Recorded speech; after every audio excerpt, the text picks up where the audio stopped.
الحمد لله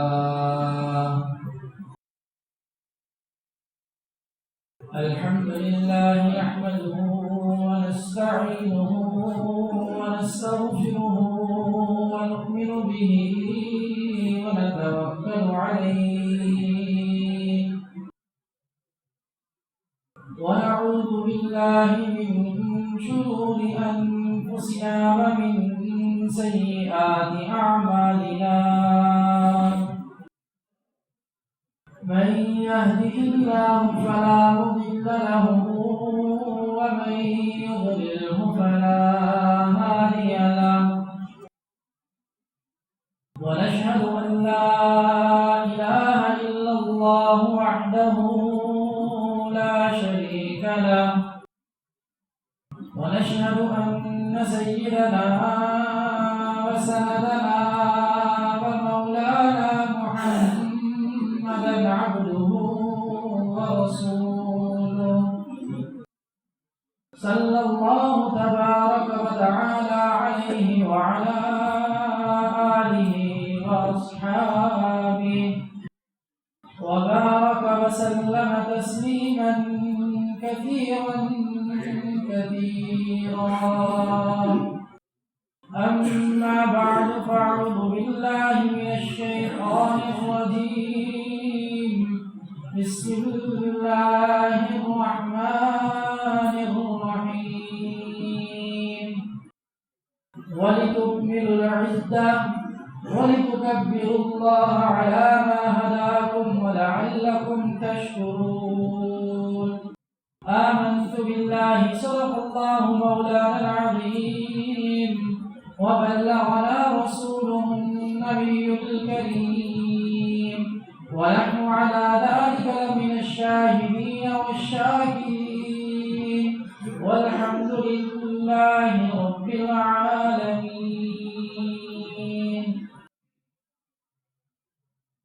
تمام تعریفیں گزرے کائنات کے لیے جس نے اس کا خانہ عالم کو وجود بخشا. درود و سلام جناب نبی کریم صلی اللہ علیہ وسلم پر جنہوں نے اس دنیا میں آ کر حق کا بول بالا کیا. سامعین محترم، اللہ رب العزت کا لا متناہی احسان ہے کہ اس نے ہمیں ہماری زندگی میں رمضان مبارک کا مہینہ نصیب کیا اور الحمدللہ پورا رمضان پوری تراویحیں اللہ رب العزت کی توفیق سے ہم لوگوں نے ادا کی. اس پر اللہ رب العزت کا جتنا بھی شکر ادا کیا جائے وہ کم ہے. اور یقیناً جو لوگ رمضان کے اندر تراویح کا اہتمام کرتے ہیں، روزے کا اہتمام کرتے ہیں، وہ بہت خوش نصیب لوگ ہوتے ہیں، کیونکہ ایسا مہینہ جس میں ہر آن، ہر لمحہ، ہر گھڑی اللہ رب العزت کی رحمت موسلا دار بارش کی طرح برستی ہے، اس سے بھی اگر انسان محروم رہ جائے تو بہت بڑی بدقسمتی ہے.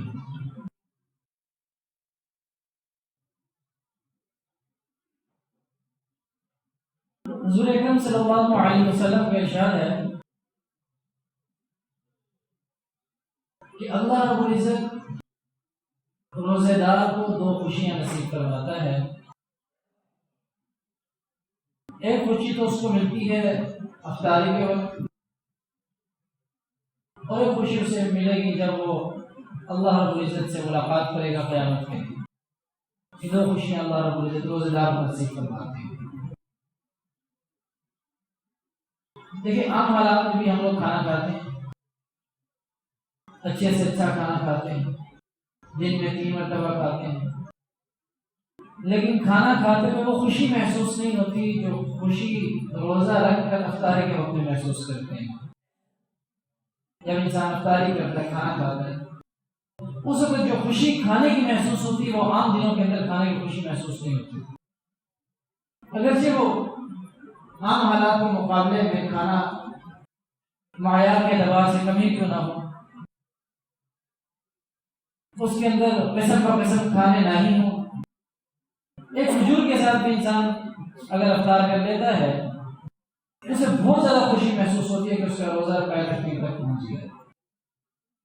اور ایک اندر کی کیفیت ہے خوشی کی جس کو انسان بیان نہیں کر سکتا، بس محسوس کر سکتا ہے.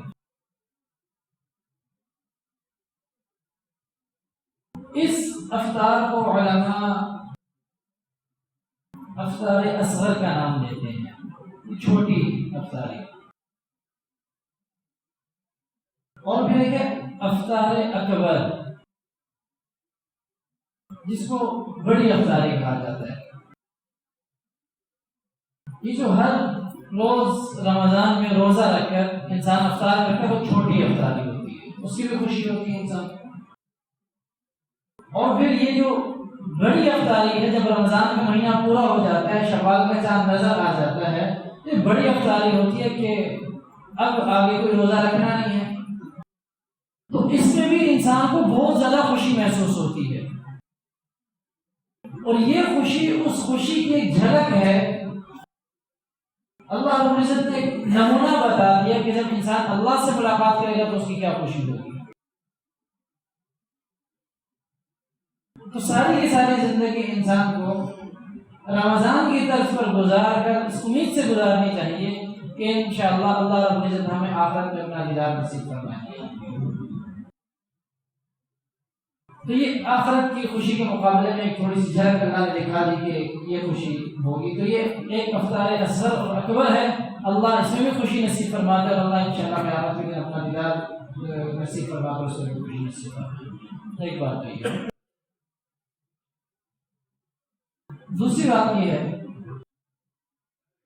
کہ ہمارے جو اسلامی تہوار ہیں اس کے پس منظر میں کوئی واقعہ نہیں ہے.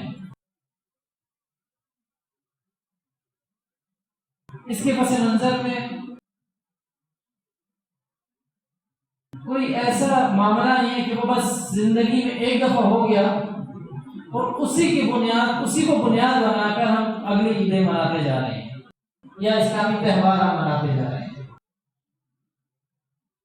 اگر پچھلا کوئی واقعہ بنیاد ہوتا تو جناب نبی کریم صلی اللہ علیہ وسلم کی پیدائش سب سے بڑا واقعہ تھا کہ اس پر ہماری عید ہوتی.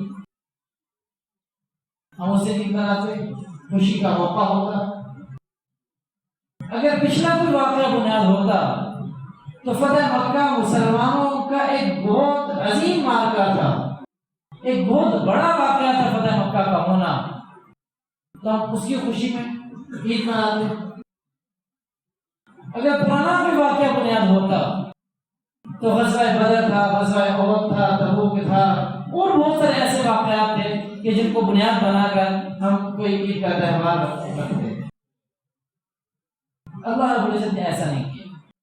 جو اسلامی احکامات میں ایسے نہیں ہے کہ زندگی کے اندر ایک واقعہ ہو گیا اس کو بنیاد بنا کر پھر ہم کوئی اپنے تہوار بنائیں، ایسا کچھ نہیں. حالانکہ دیگر مذاہب کے اندر، ہندوؤں کے اندر، عیسائیوں کے اندر، یہودیوں کے اندر، دیگر مذاہب کے اندر بالکل ایسا ہی ہے کہ زندگی کے اندر ایک واقعہ ہو گیا، اب اس کو بنیاد بنا کر وہ اپنے تہوار مناتے ہیں. جیسے عیسائی ہیں، انہوں نے ایک تصور کر لیا کہ 25 دسمبر کو حضرت عیسیٰ علیہ السلام کی پیدائش ہوئی. حالانکہ تاریخی حقائق سے بالکل برعکس ہے، کوئی ایسی بات حقیقت کے اندر نہیں، لیکن ایک انہوں نے تصور کر لیا. انہیں ایک بات سمجھتی کہ 25 دسمبر کو حضرت عیسیٰ علیہ السلام کی پیدائش ہوئی. اب اس دن وہ اپنی عید مناتے ہیں. اسی طریقے سے یہودی جب حضرت موسیٰ علیہ السلام کو اور بنی اسرائیل کو اللہ نے فرعون کے ظلم سے نجات دی، اس دن کی مناسبت سے وہ اپنا تہوار مناتے ہیں.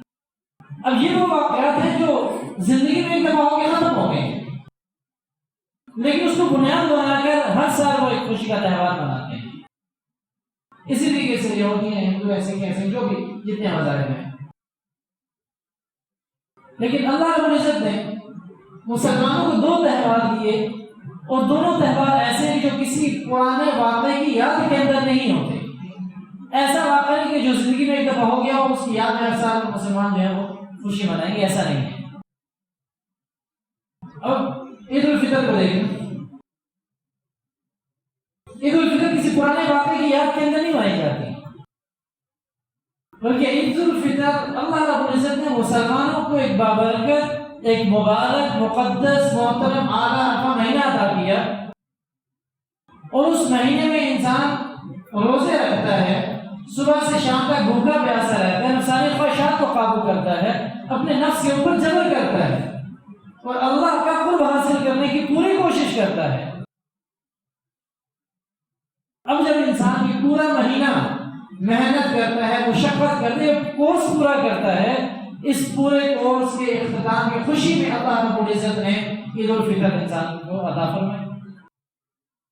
اب یہ ہر سال آتا ہے، عید الفطر جب آتی ہے اس سے پہلے رمضان مہینہ ہر سال آتا ہے، اور یہ پورا مہینہ انسان اس مشق میں لگا رہتا ہے، آخر کے اندر اللہ رب العزت اس کو یہ خوشی کا دن نصیب فرماتے ہیں۔ اب ایسا نہیں ہوا کہ زندگی میں ایک دفعہ رمضان آ گیا، لوگوں نے روزہ رکھ لیے اور اس کے بعد ہر سال انسان تہوار منائے گا، ایسا نہیں۔ ہر سال رمضان آئے گا، ہر سال روزہ ہوگا، ہر سال تراویح ہوگی، ہر سال اعتکاف ہوگا، اور یہ بابرکت مہینہ انسان کو ہر سال نصیب ہوگا۔ اس کے اختتام پہ اللہ رب العزت نے عید کا موقع نصیب کروا۔ اسی طریقے سے عید الاضحیٰ کو بھی لے لیں۔ اب یہ بھی کسی پرانے واقعے کی یاد کے اندر نہیں ہے کہ ہم یہ کہتے ہیں کہ کس کو ایک پرانا واقعہ ہو گیا تھا ایک دفعہ اور اس کے بعد اس کی یاد میں ہم عید الاضحیٰ مناتے ہیں، یہ ایسا بھی نہیں ہے۔ عید الاضحیٰ منائی جاتی ہے، اللہ رب العزت نے خاص نے مقرر کیے جو حج کے ایام کہلاتے ہیں، اور 9 ذی الحجہ کو حج کا رکن اعظم وقوف عرفات جسے کہتے ہیں وہ رکن اعظم کہلاتا ہے حج کا۔ اب جب انسان اس محنت و مشقت سے گزرتا ہے، حج کے پورے عمل سے گزرتا ہے، اور یہ دن انسان گزارتا ہے، لیکن اس سے پہلے تکبیرات تشریق بھی شروع ہو جاتی ہیں۔ اب اس حج اکبر حج جو ہو گیا اور رکن اعظم اس کا ادا ہو گیا، اب اس خوشی کے اندر کہ مسلمانوں نے ایک بہت بڑا فریضہ تھا اللہ کی طرف سے جو عائد کرتا تھا، مسلمانوں نے اس کو ادا کیا۔ رمضان تو وہ مہینہ تھا کہ جس میں ہر ایک نے مشق کرنی ہے، کوئی امیر ہے، غریب ہے، اور کوئی بوڑھا ہے، کوئی جوان ہے، مرد ہے یا عورت ہے، ہر ایک نے ادا کرنا ہے۔ اور یہاں پر اللہ رب العزت نے خاص امیروں کے لیے مقرر کر دیا کہ تم لوگوں نے یہ پورے حج کا فریضہ جو ہے یہ ادا کرنا ہے، اور تکبیر تشریق ہر ایک کے لیے رکھ دی، امیر، غریب، مرد، عورت، بوڑھا، جوان، سب کے لیے رکھ دی۔ اب جب یہ وقوف عرفہ کا رکن اعظم ادا ہو جاتا ہے، اس کی حج کی ادائیگی کے شکر میں اور اس کی خوشی میں اللہ رب العزت نے ایک موقع عطا کر عید الاضحیٰ کا، اور انسان اس کو جانوروں کی قربانی کر کے اس خوشی کا اظہار کرتا ہے اور شکر ادا کرتا ہے اللہ کا کہ اللہ تعالیٰ ہمیں یہ موقع نصیب فرمایا حج کا۔ ہر سال حج ہوتا ہے، ایسا نہیں ہے کہ زندگی میں ایک دفعہ ہو گیا اور اس کے بعد ٹھیک ہے جس طریقے سے مرضی جو ہے ہو گیا، تہوار مناتے ہیں، ایسا نہیں۔ تو یہ تہوار بھی ایک پیغام ہے اللہ کی طرف سے کہ جو عیدیں ہیں، جو عید منائی جاتی ہے، چھوٹی عید ہے یا بڑی عید ہے، عید الاضحیٰ یا عید الفطر، یہ اس وجہ سے کہ آپ لوگوں نے ایک محنت کی ہے، ایک مشقت کی ہے، اب اس کے اوپر اللہ رب العزت ایک اجر اور انعام دینا چاہتے ہیں انسان کو۔ یہ پورا کورس کیا ہے، اپنے نفس کے اوپر جبر کیا، سارا کچھ کیا، اللہ انعام دینا چاہتے ہیں۔ اور اللہ رب العزت ایسے موقع کے اوپر حدیث مبارکہ کے اندر آتے ہیں، وہ فرشتے جنہوں نے انسان کی تخلیق کے اوپر اعتراض کیا تھا کہ اللہ ایسی مخلوق بنانا چاہتا ہے کہ جو دنیا کے اندر جا کر زمین پہ دھنگا فساد کرے گی، خون خرابہ کرے گی، قتل و غارت کرے گی، کیونکہ فرشتے پہلے تو دیکھ چکے تھے کہ ایک مخلوق اللہ نے دنیا کے اندر بنائی تھی، انسانوں سے پہلے جن آباد تھے، کہ انہوں نے قتل و غارت کی، فساد کیا۔ اب جب انہوں نے اتنی قتل و غارت کی، اتنا فساد کیا اور اتنی زمین کے اوپر گندگی اور غلاظت کو پھیلایا کہ اللہ رب العزت نے فرشتوں کو حکم دیا کہ ان کی پٹائی کرو، ان کو مارو، بھگاؤ، زمین کو صاف کرو۔ تو فرشتے یہ ماحول دیکھ چکے تھے اب فرشتے پھر اللہ سے کہہ رہے ہیں کہ اللہ یہ آپ کیا کر رہے ہیں، دوبارہ ایسے ایک مخلوق آپ دنیا کے اندر بھیج رہے ہیں جو پھر یہی کام کرے گی؟ اس وقت اللہ رب العزت نے فرمایا کہ جو بات میں جانتا ہوں تم نہیں جانتے۔ اب پھر اللہ رب العزت اس موقع کے اوپر فرشتوں کے سامنے یہ بات کہتے ہیں کہ تم بتاؤ کہ اس مزدور کی کیا مزدوری ہوگی، اس کا کیا صلہ ہونا چاہیے کہ جس کو کام کرنے کے لیے ملے اور مکمل طور پہ صحیح سے کام کرے، اس کی مزدوری کیا ہونی ہے؟ پوری مزدوری ہونی چاہیے۔ ایک حدیث کا مفہوم بیان کرو، پوری مزدوری اس کو ملنی چاہیے، برابر ملنی چاہیے۔ تو اللہ رب العزت فرشتوں کو گواہ بنا کے کہتے ہیں کہ بھی تم گواہ رہنا، میں نے انسان کے ذمہ ایک مزدوری لگائی تھی، اس کو ایک کام کے اوپر لگایا تھا کہ وہ پورا مہینہ کھانے پینے سے میرے حکم کے مطابق بچے گا، خواہشات کو پورا کرنے سے بچے گا میرے حکم کے مطابق، جو میں نے اسے حکم کیا تھا اس حکم کے مطابق پورا مہینہ اپنا گزارے گا، وہ روزہ رکھے گا، وہ رات کا قیام کرے گا، وہ عبادات کے اندر اپنے آپ کو لگائے گا۔ اب اس کی مزدوری میری عزت کی قسم اور میری بڑائی کی قسم اور میری برتری کی قسم، اللہ قسم اٹھا کے کہتے ہیں کہ گواہ رہنا میں نے ان سب کو بخش دیا ہے، میں ان کو پوری کی پوری مزدوری عطا کر دی اور میں نے ان کی برائیوں کو اچھائیوں میں تبدیل کر دیا ہے۔ اب یہاں پر ایک چیز تو سمجھنے کی ہے، بہت ضروری ہے جو چیز سمجھنے کی ہے۔ اللہ رب العزت کو یہ یاد کرے، حضرت جنید بغدادی رحمۃ اللہ علیہ وہاں انہوں نے ایک بات نقل کی ہے، وہ یہ فرماتے ہیں کہ کوئی کام نہ کر کے، کچھ بھی نہ کر کے سرے کی امید رکھنا یہ بڑی بیوقوفی ہے، اور سارا کام کرنے کے بعد سرے کے اوپر یقین کر لینا کہ مجھے لازمن ملے گا اور میں اس کا حقدار ہوں، یہ بھی بڑی بیوقوفی ہے۔ انسان پورا مہینہ محنت نہ کرے، کوشش نہ کرے، جدوجہد نہ کرے، اپنے نفس کو نہ مارے، اور اس کے بعد وہ یہ امید رکھے کہ اس بشارت کے اندر میں بھی شریک ہو جاؤں گا۔ آج جب اللہ نے اعلان کیا بخشش کا اور برائیوں کو نیکیوں سے بدلنے کا اور دعاؤں کے قبول کرنے کا، اب اس بشارت کے اندر میں بھی شریک ہو جاؤں گا، تو فرماتے بڑی بیوقوفی۔ یہ تو جس نے مزدوری کی اس کو ملے گا۔ ایک آدمی اعلان کر دیتا ہے کہ فلاں جگہ پہ مزدوری کرنی ہے، جس نے کرنی ہے وہ آ جائے، اب کوئی جاتا ہے کوئی نہیں جاتا، اب اس کا جس نے اعلان سنا وہ سب کو تو مزدوری نہیں دے گا نا، اعلان تو سب نے سنا، 50 آدمی تھے، 50 کے 50 نے اعلان سنا، 10 آدمی مزدوری کرنے چلے گئے، تو مزدوری کس کو ملے گی؟ 10 بندوں کو ملے گی مزدوری، نہیں ملے گی، باقی نے تو اس اعلان کے اوپر کام نہیں دھرا۔ تو شیخ بغدادی رحمۃ اللہ علیہ فرماتے ہیں کہ بڑی بیوقوفی ہے کہ انسان پورا مہینہ محنت مشقت کیے بغیر اس بات کو امید رکھے کہ میں نے جو ہے نا اللہ رب العزت کی طرف سے مجھے یہ ساری بشارتیں نصیب ہوگی۔ اور دوسری طرف اس بات کی امید رکھنا کہ میں نے پورا مہینہ محنت کی ہے، میں نے پورا مہینہ مشقت کی ہے اور میں پورا مہینہ اپنے نفس کو مارتا رہا ہوں، اب ان بشارتوں کا لازمی طور پہ میں حقدار ہوں، یہ بھی بڑی بیوقوفی ہے۔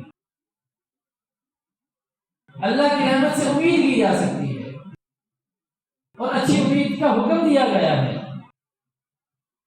اور یہ امید کی جا سکتی ہے کہ میرے جتنے اعمال تھے وہ سارے کے سارے اللہ کی رحمت کو متوجہ کرنے کا سبب بنے ہیں، اور اللہ کی رحمت سے امید ہے کہ ساری بشارتوں کے اندر اللہ مجھے بھی شامل کرے گا۔ یہ ایک عقل مندانہ روش ہے اور یہ عقل مندانہ سوچ ہے۔ لیکن یہ کہنا کہ میں 100% اب اس بات کا حقدار ہو گیا ہوں کہ میری بخشش بھی ہو گئی ہے اور میری برائیوں کو اللہ نے نیکیوں سے بھی بدل دیا ہے اور میری دعاؤں کو اب اللہ اس موقع کے اوپر قبول نہیں کرے گا، میں 100% اس کا حقدار ہو گیا ہوں، یہ بات غلط ہے۔ ہاں امید کی جا سکتی ہے اور اچھی امید ہے، اچھی امید کا حکم دیا گیا کہ اچھی امید رکھیں، اور یہی وجہ ہے اب یہ جو خطبے کے اندر آیت بیان کی گئی تھی کہ وَلِتُكْمِلُوا الْعِدَّةَ وَلِتُكَبِّرُوا اللَّهَ عَلَى مَا هَدَاكُمْ وَلَعَلَّكُمْ تَشْكُرُونَ، کہ اللہ حکم دے کہ یہ جو عدد ہے اس کو پورا کرو، 29 کا ہو 30 جو بھی ہے، اور یہ علماء نے مسئلہ لکھا ہے، لیکن لوگوں کی خواہش ہوتی ہے مسلمان ہونے کی حیثیت سے کہ ہم پورے 30 روزے رکھیں، اور اگر فرض کریں خوشی ہوتی ہے 29 کی، اپنی خوشی اللہ نے عطا کی ہے، اگر 29 روزے ہو بھی جاتے ہیں تو اللہ رب العزت پورے 30 روزوں کا اجر انسان کو عطا کرے۔ اس کی وجہ یہ ہے کہ اگر اللہ کی طرف سے 30 ہوتے انسان خوشی خوشی اس کو رکھتا ہے، اللہ کی رحمت اتنی وسیع ہے، اس سے مایوس نہیں ہونا چاہیے، اتنی وسیع اللہ کی رحمت ہے کہ 29 کا مہینہ رکھ کر بھی اللہ 30 کا پورا اجر عطا کر رہا ہے۔ جو بھی عدد آ جائے 29 کا ہو 30 کا ہو، جب انسان یہ عدد کو پورا کر لے وَلِتُكَبِّرُوا اللَّهَ عَلَىٰ مَا هَدَاكُمْ، اب اللہ کی بڑائی کو بیان کرے، اور یہ کس وجہ سے کہ لعلکم تشکرون، یہ شکر گزاروں میں ہو جائے۔ اب اللہ کی شکر گزاری سب سے بڑی کیا ہے؟ علماء نے لکھا ہے کہ اللہ کی سب سے بڑی شکر گزاری ہے کہ انسان گناہوں کو چھوڑ دے اور نیکیوں کی طرف آ جائے، یہ سب سے بڑی شکر گزاری۔ دیکھیں اللہ کا ہم سے کوئی مطالبہ نہیں ہے، کوئی محنت کرنی ہے، کوئی مزدوری کرنی ہے، کوئی گھر بنانا ہے، کوئی سفر کرنا ہے، کوئی مطالبہ نہیں۔ وَمَا خَلَقْتُ الْجِنَّ وَالْإِنسَ إِلَّا لِيَعْبُدُونِ، نہیں مطالبہ روزے اول سے روزے آخر تک کوئی مطالبہ نہیں ہے انسان سے، صرف ایک مطالبہ کہ جس مقصد کے لیے میں نے تمہیں پیدا کیا بس اس مقصد کے اندر لگ جاؤ۔ اور یہ رمضان کا پورا مہینہ اس مقصد کی مشق ہوتی ہے کہ اللہ نے جس مقصد کے لیے ہمیں پیدا کیا ہم اس مقصد میں لگے جائیں۔ اللہ کی طرف سے پھر متوجہ کیا جاتا ہے کہ بھئی یہ جو میں نے تمہیں پیدا کیا تھا یہ دنیا کمانے کے لیے، دنیا کی دوڑ میں لگنے کے لیے نہیں کیا تھا۔ حضرت مفتی تقی عثمانی صاحب وہ فرماتے ہیں کہ دنیا کے اندر تو انسان نے رہنا ہے، یہ نہیں کہ ہم کہیں کہ ہم نے دنیا کمانی ہے، نہ دنیا حاصل کرنی ہے اور دنیا سے بالکل بے رغبت ہو کر ایک سائڈ کے اوپر لگ جائیں۔ اسلام کے اندر اس کی اجازت نہیں ہے، اور آبادیت کا تصور اسلام نے ختم کر دیا ہے۔ بڑی پیاری مثال دیتے ہیں، مفتی صاحب فرماتے ہیں کہ بالکل ایسے ہی ہے کہ جیسے ایک دریا ہے اور کشتی دریا میں چلنی ہے، کشتی آپ ایسے نہیں چلا سکتے، خشکی کے اوپر آپ کشتی چلا نہیں سکتے، کشتی چلے گی تو دریا کے اوپر چلے گی۔ اب انسان نے بھی رہنا تو دنیا کے اندر رہنا ہے، نہیں رہنا تو ختم مر جائے گا۔ تو جیسے کشتی جب دریا میں چلتی ہے تو پانی جو ہے نا پانی کے اوپر ہوتی ہے کشتی، اگر پانی دریا کشتی کے اندر آ جائے، پانی جو ہے وہ کشتی کے اندر آ جائے تو کشتی ڈوب جائے گی، کشتی والے برباد ہو جائے گی، کشتی خود بھی ہلاک ہو جائے گی۔ اسی طریقے سے انسان نے دنیا میں رہنا تو ہے، لیکن اگر اس دنیا کو دل کے اندر بسا لے گا تو انسان کی تباہی اور طاقت بربادی ہو۔ جیسے کشتی میں پانی چلا جائے اور وہ کشتی تباہ ہو جائے، اسی طریقے سے دنیا اگر انسان کے دل میں اتر جائے تو انسان کی ساری زندگی تباہ ہو۔ دنیا میں رہنا تو ہے لیکن دنیا کو دل میں بسانا نہیں ہے۔ تو اب یہ اللہ رب العزت فرما رہے ہیں کہ سب سے علماء نے فرمایا کہ سب سے بڑا شکر کیا ہے؟ سب سے بڑا شکر یہ ہے کہ انسان گناہوں کو ترک کر دے اور انسان نیکیوں کی طرف آ جائے۔ اللہ نے جتنے احکامات اتارے ہیں وہ سارے کے سارے احکامات انسان کی زندگی کے اندر آ جائیں، نماز کا ہے، روزے کا ہے، حج کا ہے، زکات کا ہے، جتنی بھی اصل میں ہم ایک اور مسئلہ بھی ہے ہمارے یہاں عبادات کو یہ تصور کیا جاتا ہے کہ بس یہی کل دین یہی ہے۔